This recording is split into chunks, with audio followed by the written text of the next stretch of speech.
Hello, Blogging Heads Nation. It's Heather Hurlburt from the National Security Network. And it's Daniel Drezner from Tufts University and ForeignPolicy.com. And congratulations to Dan for finishing out the semester. Well, it's still a lot of grading. It's just finished class sessions, but thank you. And congratulations to Heather because Blogging Heads did not tell you to move the camera further away from your face. Oh, right. We got we got script notes. We got critiques, which basically, well, I'm too loud, which I knew already. And I'm apparently too close to the camera. So I'm now leaning in close to the camera so that the poor viewers can check out my pore structure. In solidarity with you, Dan. Thank you. I appreciate that, Heather. So it seems today the question of the hour is, what the heck do they think they're doing with their finances in Europe? This is a growing mess. The sort of concerns about sovereign debt have been going on now for about 6 months. I think ever since Dubai actually was in danger of defaulting. But, correct me if I'm wrong, but the sort of narrative of the past month particularly has involved Greece, and it basically keeps revolving around the same thing. Greece has way too much, debt to GDP ratio. They're having problems rolling over their debt. Private investors are getting antsy. So you're trying to see some sort of public pledge of backstop financing. The problem is that the European Union has been dithering about this for a couple of reasons, which we'll get into, which sort of undercuts the purpose of the pledge in the first place. And then every time they make a pledge, the bond markets still punish Greece because no one believes that Greece will actually implement the austerity measures that they're supposed to. And, with each passing week, the amount that the European Union and the IMF have to pledge to Greece is going up. And now you're talking about looking beyond Greece to the so-called, I believe, PRIG countries, or PIGS countries, I'm sorry. PRIG sounds better, but PIGS countries, including Portugal, Italy, and Spain. You're seeing the downgrading of debt with Greece, the downgrading of debt with Portugal, and there's a concern this is going to spread to all of the Mediterranean countries. So I think the first point here to really dramatize what this means is that what the bond market is saying right now is that it thinks you're more likely to get money back on Lebanese debt or Azeri debt than on Greek debt. Right. Greek debt has now hit junk bond status. I think there was a point yesterday where a 2-year bond demanded an interest rate of 38%. And the other thing that the bond market is doing, which I must say as a non-bond market specialist is what's most odd about all this, is nobody thinks the Portuguese economy, the Spanish economy, the Italian economy, the Irish economy are in nearly the shape that the Greek economy is in. The debt to GDP ratios, while troubling, aren't nearly as bad. Yet those countries are being similarly downgraded, and so that the bond market is now sort of by itself replicating the Greek crisis. Why is that happening? What did the Portuguese ever do to deserve this? Well, to be fair, I mean, they're not completely, off base in looking at these countries. I mean, Spain and Portugal, you can argue, suffered a much larger bust from the housing market than Greece did, is the first problem. And the second problem is in terms of debt to GDP ratios, these countries are obviously in some ways the most disturbing. But that said, you're right. I mean, I think I'm going to label this the Ouzo Effect. If you remember back in the 90s, there was something called the tequila effect after there was a peso crisis in Mexico involving their ability to repay dollar-denominated debt, which is bond market, bond analysts started looking around thinking, well, gee, what countries are like Mexico? Hey, there's this whole continent called South America. And, as a result, a lot of countries in Latin America that didn't have the same automatic fundamentals that Mexico did, nevertheless fell victim to this kind of tequila effect. I think you're seeing an Ouzo effect in part. But to be fair, I think the other issue is that there's a lack of faith in these, among bond investors about whether or not the European Union will actually function as an effective backstop. Part of the issue here is that, this has always been in some ways the European Union sort of macroeconomic policy has always been a classic example of the theory of the second best, which is that, either you probably want fiscal and monetary policy done at the national level or done at the EU level. But instead what you have is monetary policy done at the EU level and fiscal policy done at the national level. And so as a result, a lot of countries that should ordinarily see their currencies depreciating in order to improve, their as a way to revive their economies, that can't happen because the euro, refuses to the euro is under federal control. Although, admittedly, with Greece, close to default, well, the euro might go down no matter what. So what I find rather fascinating about this from a comparative politics perspective is that it looks as though one of the central hitches that have caused things to go slowly, have caused the EU to appear to be dithering, and have thus given the bond markets all this extra time to heap extra punishment onto the Greeks, the Portuguese, and so on, is German local elections. And the anger of German citizens at the idea that they have to bail out their supposedly more free-spending and irresponsible Greek neighbors to the south, which the rhetoric there is fascinatingly familiar, I think, to anyone who's been watching the U.S. context. Mm-hmm. And so, on the one hand, one feels a certain amount of self-satisfaction at sort of the Europeans who love to lecture others on cohesion and partnership and working together, and when you actually see that, EU members won't even bail out other EU members. On the other hand, there's really no cause for self-satisfaction anywhere as part of all of this, and what you see is that we're dependent on the functioning of these structures that there's real questions on whether the political structures we've created to manage our economies can actually function effectively in times of crisis or not. Well, I mean, this raises once again the real problem. I think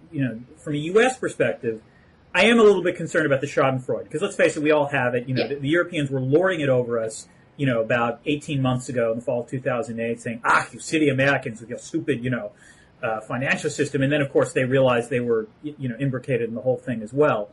It's easy to look at this now and think, silly Europeans. I have two concerns about this, though. The first is that there's a possibility that this crisis, if it spreads, to the other Mediterranean countries, winds up becoming a global thing. I mean, Megan McArdle has an interesting post in The Atlantic yesterday pointing out that, if we replay the Great Depression, there were two, crisis moments in the Great Depression. The first was the 1929 stock market crash in the United States, but the second, and in some ways more severe, was the failure of Credit Anstalt in 1931, an Austrian bank, that led to a run on banks everywhere. And the reason that happened was a failure, of multilateral economic cooperation. That sort of you saw, France and other countries insisting that before they bailed out the Austrians, Germany improved its reparation payments from World War I, and you saw the United States saying, we're not stepping in until the Allies repay their World War I debts. Now, I don't think anything like that is necessarily going to happen this time, but I am a little concerned that there's complacency about how far the crisis is going to spread. The second thing is that, correct me if I'm wrong, I'm getting a sense of deja vu when it comes to the European Union on this. Name me any foreign policy, security crisis, or economic crisis, and the EU blows it. In some ways, this actually, the closest parallel I can think of to this is Bosnia. When, the initial U.S. response to this was, okay, the Europeans want to handle this, that's fine, let them handle it. And as a result, they dithered for 3 years, not doing all that much, and in the end, the U.S. had to come in, step in and bail them out anyway. And I think this is going to become a U.S. domestic politics issue, because it's not just going to be the EU anymore, it's going to have to be the IMF, and you're seeing estimates on the order of $500 billion that's going to have to be, sent to the Greeks to try to get them on any kind of stable financial footing. And, then it's going to be a case of not just domestic politics in Germany, but domestic politics in the United States. Well, you're actually, I'm tripping down history lane, but what you're reminding me of is the famous Badinter Commission early on in the Yugoslav wars, where you had first the EU sort of declaring that it would handle things itself, right, as you say. Second, you then had this commission set up, which starts to make some recommendations about recognizing, not recognizing various breakaway Yugoslav republics, exposing deep divisions within the EU, but by then it's too late to back away from various decisions that some of the more powerful and some of the less powerful states had already made. And again, triggered by Germany. Germany was the first state in Europe to unilaterally recognize Slovenia and Croatia. Yeah, which grew from domestic imperatives inside Germany, which are totally understandable in the German context, I should say. And I have great sympathy for Angela Merkel trying to manage her domestic politics, if this is what they are. But that you have it's interesting how the EU, the gap between the perception of European elites on how Europe should be run and the reality of how Europe actually can be run, in some ways is as large today as it was 20 years ago, which is rather fascinating and somewhat troubling, that you set up these mechanisms which presume on the financial side that you can take binding decisions across the Eurozone, that you can react pretty efficiently like a central bank, but that in fact you're still hostage to the same kind of national politics that the Europeans love to poke fun at us for, and rightfully so. But if what that means is you can't, it really calls into question the urge over the last 20 years to create these more and more elaborate EU-wide mechanisms, if in fact they're going to do you more harm than good in crises by causing you to make promises you can't keep. Well, I think the other problem with this, as I said, in some ways they're stuck in the middle between two ideal or more ideal or better situations, which is either a truly federal Europe, in which case you would presumably have decision-making or authority structures that would allow actually relatively prompt action, or genuinely, strictly a national response, where countries actually would have control over both their fiscal and monetary policies. You instead have this hybrid setup where, for example, I think Greece actually... Heather, can you still hear me? Yep. Okay, sorry. Where Greece... in some ways, you're hearing, people like Merkel saying, Greece should have never been let into the Eurozone anyway. It would be great if we kicked them out, except there is no mechanism to kick them out.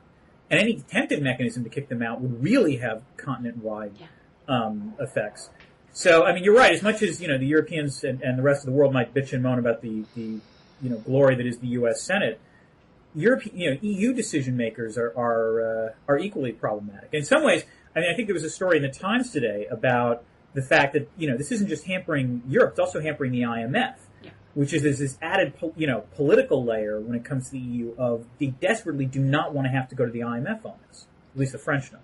So I'm sort of referring to thinking of this as the Hotel California problem. You can check in anytime you like, but you can never leave. I like that. That's good. And I'm also thinking back a year ago, if you remember, when we were all looking at Europe and some of these same countries, in fact, although then also the Eastern Europeans who much to their credit, seem to have managed to right themselves. With the possible exception of Hungary, Yeah, and that because Hungary didn't crash as hard last year. So, but the question I was going to raise was there was a debate last year about whether this crisis would significantly weaken the European Union and whether the EU would come out of it really badly dented, or whether in fact it would muddle through and emerge significantly strengthened.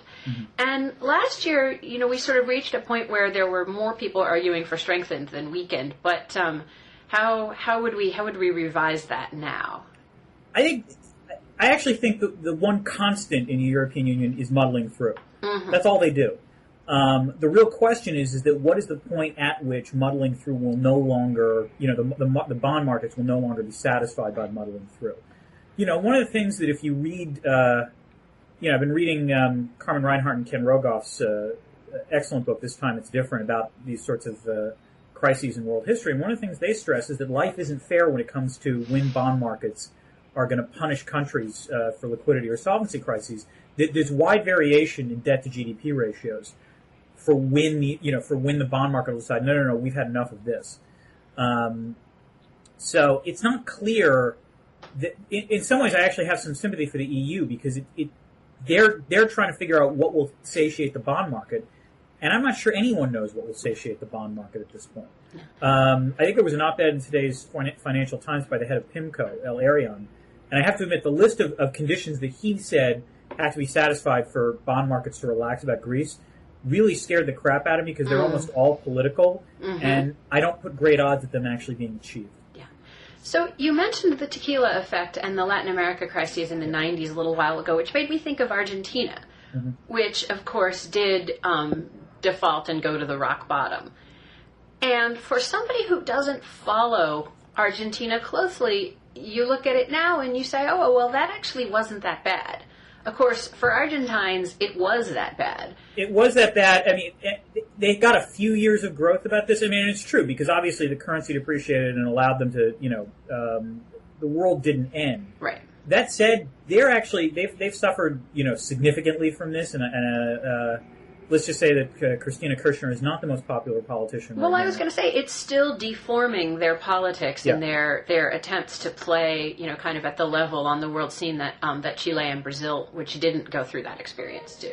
Yeah, I mean, let me put it this way: I'm not sure you can point to Argentina as an example of a case of, well, it won't be that bad. No, I was actually thinking of it more in terms of there were profound dislocations to Argentine society, and people, daily life was really significantly disrupted. Mm-hmm. And I think you have to ask yourself, if you saw something like that in a European country, what would that mean economically? What would it mean politically? What would it mean for Europe if a country within Europe was allowed to go through that?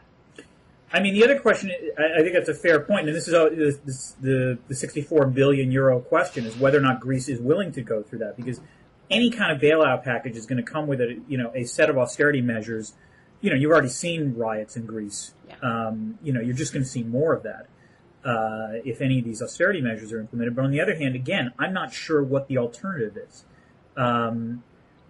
Again, because the only alternative would be to kick Greece out of the Eurozone, and I think the cost, it's simple cost-benefit analysis. Mm-hmm. I think the cost of that, for the rest of Europe, trying to, disentangle financial markets would be massive. Yeah. Heather?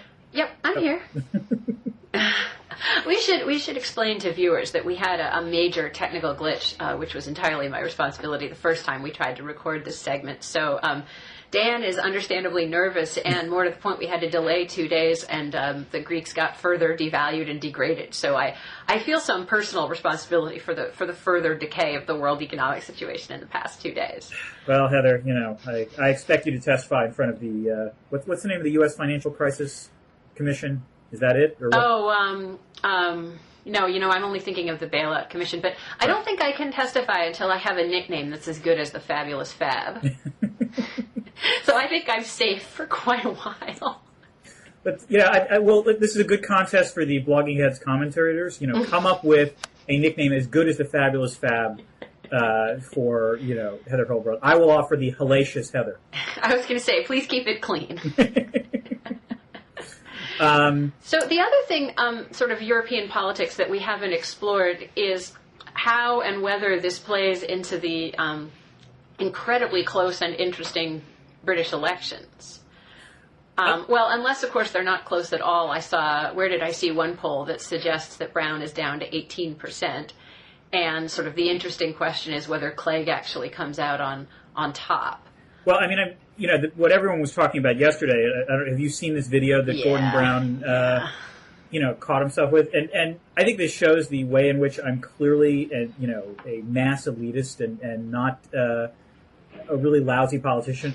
After I saw all that, the only thing, I actually just felt sympathy for Gordon Brown. Everyone was talking about how nasty he was because of the open mic and so on and so forth. I think he was angrier with himself than he was with the woman. And for those who don't know, there was Gordon Brown was caught talking to, or not caught, he was talking to a lifelong Labour Party voter who, it was almost a Joe the Plumber moment, I would almost describe it. Yeah. In that the woman in some ways was much more articulate, frankly, than Joe the Plumber. Articulating a whole series of issues, concerns that she had about labor, among others, immigration and the wave of Eastern European immigrants ostensibly coming into Great Britain. And Brown responded to this, and I actually thought Brown's response on camera was perfectly fine.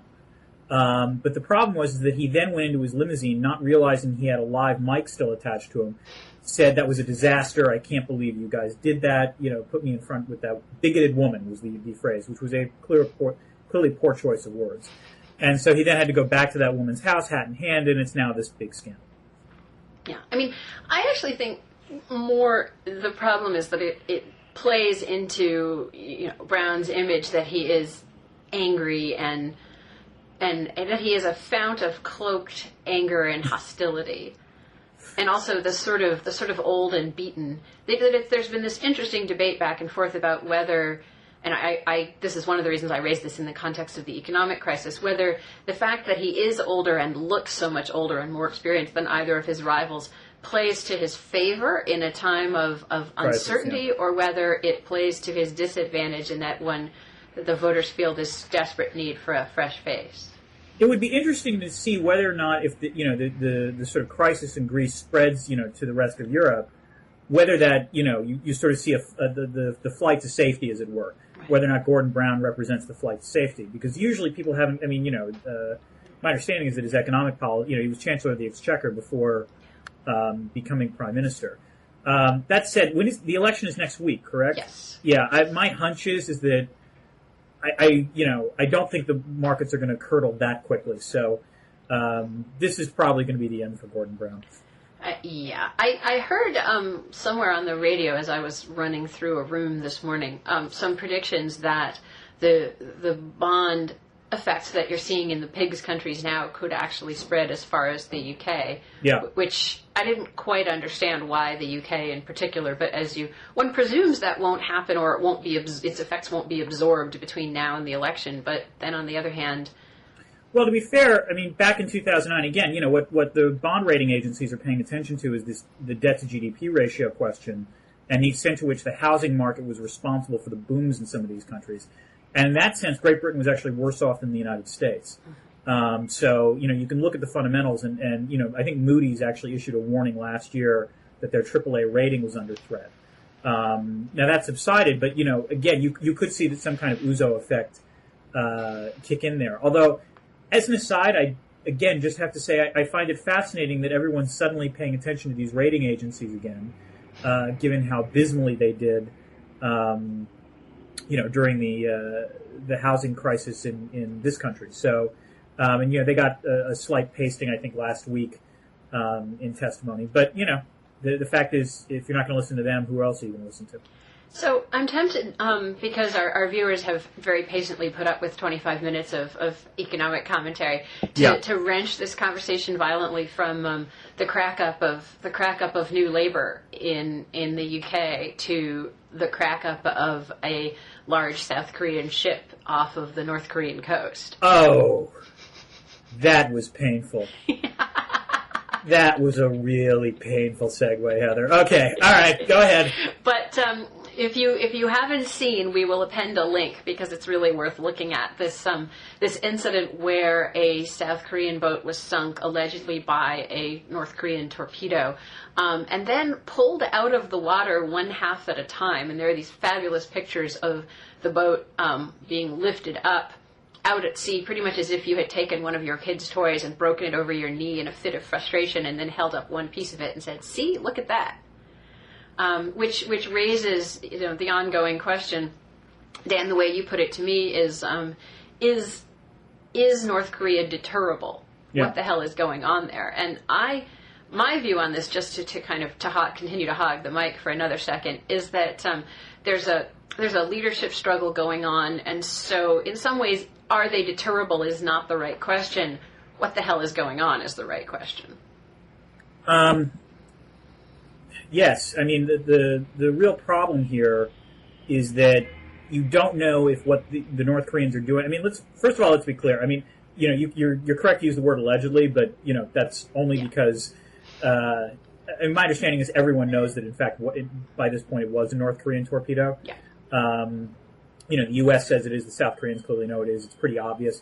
And my understanding is what the South Koreans now are doing is trying to show the Russians and Chinese that this is what's going on. And you're right, it raises this question because this clearly does cross a line. But then that leaves the next question, well, what do you do in response? It's two questions. First, why did the North Koreans do this? And second, what do you do in response? Yeah, I haven't seen a good explanation of why the North Koreans might have chosen to do this at this particular moment in time, other than there's been all this speculation about whether Kim Jong-il's, is it his third son? Yeah, Kim Jong-un, I believe. Whether his third son has now dramatically risen in prominence, is appearing beside him in public all the time, and is consolidating power, whether there's still some kind of ongoing thrashing around about that, which we know in North Korea and other places, when you've got uncertainty about leadership and uncertainty about the viability and legitimacy of leadership tends to lead to more extreme actions on the international scene. So a situational explanation, but it's not a direct causal explanation?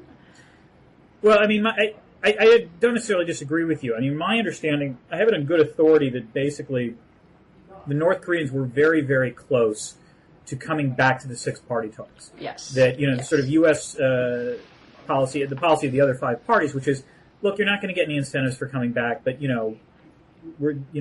it's time for this sort of silliness to end and come back, was apparently working. They were they were close to coming back, which then leads me to wonder who had an incentive within North Korea to sabotage those talks. Yeah.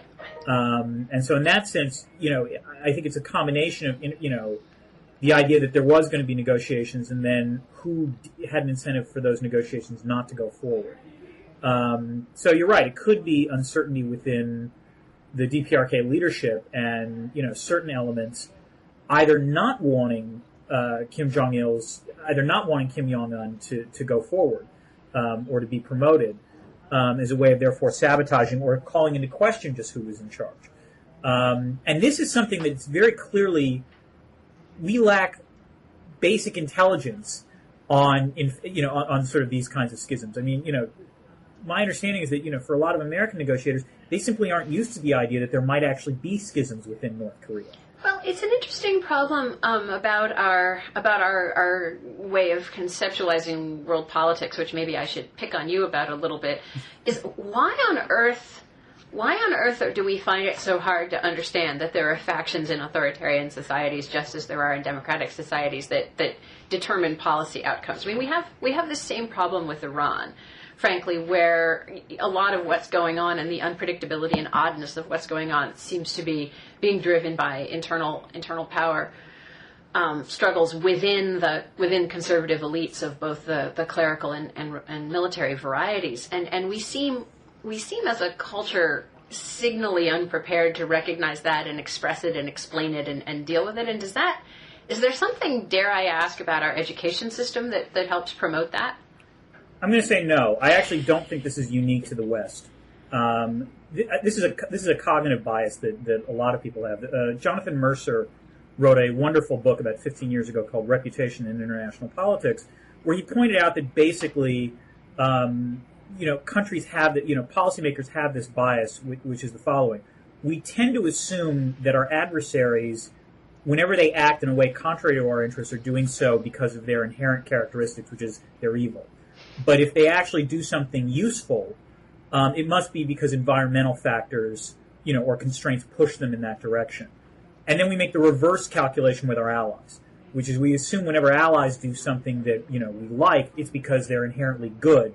But if they do something that is somewhat at odds with what, we would like them to do, we assume that situational factors force them into that, some sort of domestic politics crisis or what have you. Since the U.S. tends to ally with democracies, not as much with authoritarian states, I think that's what you're sort of seeing, which is when we see, authoritarian states, acting in ways contrary to our interests, we just assume it's because they're inherently bad, not necessarily because of domestic political machinations or because of external circumstances. That said, I'm also not sure how much this sort of cognitive failing affects policymakers so much as it affects the larger political debate we have. It's easier to talk about these countries as sort of single unitary actors, with particular pathologies. I'm not sure policymakers think about that. I think in the North Korea case, what's going on is that simply, you try running an intelligence gathering operation in North Korea. It's not terribly easy. You might be able to get people, into the border regions, with China, and that apparently is clearly happening. And you're getting more defector information, but trying to actually penetrate, the decision-making leadership in Pyongyang, good luck with that. Yeah, I mean, my impression is that more is known than you and I know. Yeah, I would assume so that's the case. I wouldn't, but I think, the other point, just back to what you said a moment ago, is that you want to bear in mind how much of the American decision-making cohort are not the policy experts. And so it's all very well to say, North Korea policy experts view North Korea in a complex bureaucratic politics model. Yeah. But a lot of folks who are the decision makers on North Korea don't necessarily view it that way. whether in Congress or in the executive branch of various administrations. So your point, I mean, it can only be taken so far. But you've got a lot of people who, on the whole, are quite sophisticated, but whose views on any particular issue that's not their sweet spot of expertise can fall back on some quite oversimplified understandings of how politics works. Okay, I'm now flashing back to what I just said about the European Union earlier in this conversation. So, yes, I will certainly cop to that. That's entirely possible. Yeah. Fair enough. I mean, this does lead to the sort of policy question of, if you're South Korea, what do you do now? Mm-hmm. And if you're the United States, what do you do now? I mean, it's clear that the North Koreans sank the boat. Regardless of the reasons for why they did it, the point is they did it. The only thing I can think that what I find interesting is that the South Korean leadership is clearly, I think they're actually playing this relatively smartly, which is, it's my understanding, it was obvious from the moment that the boat sank that it was a torpedo. Yeah. But what the South Koreans have done is said, no, we want an investigation, we want to make sure, absolutely sure. And this has allowed, I think, two things to happen. The first is that it undercuts, attempts by, let's say, China or Russia to say, well, are you absolutely, completely, 100% sure? But the other thing is that it allows for the sort of initial anger from South Koreans to do something to potentially dissipate.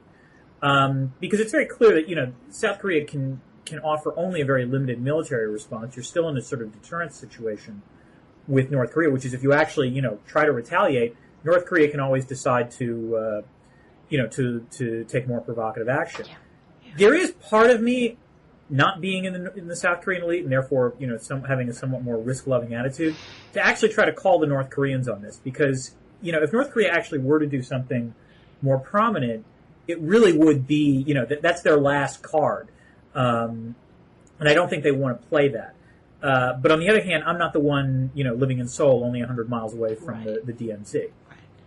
Yeah, it is actually very interesting if you imagine an American ship being sunk and it being basically quite obvious to everyone in the United States who did it in the U.S. taking no action for a couple of weeks. Yeah, and granted, the situation is, if it were Canada with nuclear weapons, maybe we would have learned that kind of forbearance in response. But it dramatizes for you how completely different the situation the South Koreans find themselves in is. Because True, although, it's not really imaginable in the American context. Well, I'm not sure about that. I'm thinking about the Pueblo incident. I think it was 1968, although, where the North Koreans actually captured a U.S. ship. And in the end, what the Johnson administration had to do was, offer some sort of apology in order to get the crew home. Yeah, but captured where you've still got negotiations going on to get the crew home, and there's that narrative that the public can hang on, is totally different from sunk and all dead with no warning. That's true. That's more remember the main kind of, thing potentially. Although I would argue that if the North Koreans actually sank a U.S. boat, we'd be in the exact same situation as the South Koreans, because, we couldn't launch provocative action because we know what would happen then. The North Koreans would retaliate against the South Koreans. We're getting to a point where I really do have to wonder, it's clear that the South Koreans want China and Russia to put, greater pressure on Pyongyang to cut this sort of thing out, obviously. But, if you're from the North Korean perspective, what do you have to lose from this? You're already under some, sort of economic embargo, and you clearly don't care if you're starving your own population. So, but you're totally dependent on China. Even for your elites, and so that's the other thing that the time allows. Presumably, is time for the Chinese to go in and say, "Boy, you dingbats, you really blew it with this one." Mm-hmm. If they're, which presumably they are willing to do, because this kind of provocation is absolutely not their style. No, and clearly the last thing the Chinese want is more issues with regard to North Korea. My prediction is actually you're going to see another. I have to think you're going to see another round of UN sanctions out of this eventually. Yeah. The sort of overall thing here is you can plot cyclically that the North Koreans will do something provocative to put themselves on the world scene about every 8-10 months. And I've been actually, I think I even said this on a Blogging Heads recently, that I was anxious that we were coming due, and so here we are. Well, there you go. On that note, I'm afraid I have come due and have to jump off to the rest of my day, and so we will tantalize the viewers with the one topic that we didn't we didn't get to today, which is tune in next time to hear Dan talk about epistemological closure. Epistemic closure. Yes. Epistemic closure. Oh, yes. My bad. I think it actually works both ways, so you're okay. Okay, great, Dan. Great, as always. All right. Pleasure as always, Heather. Bye.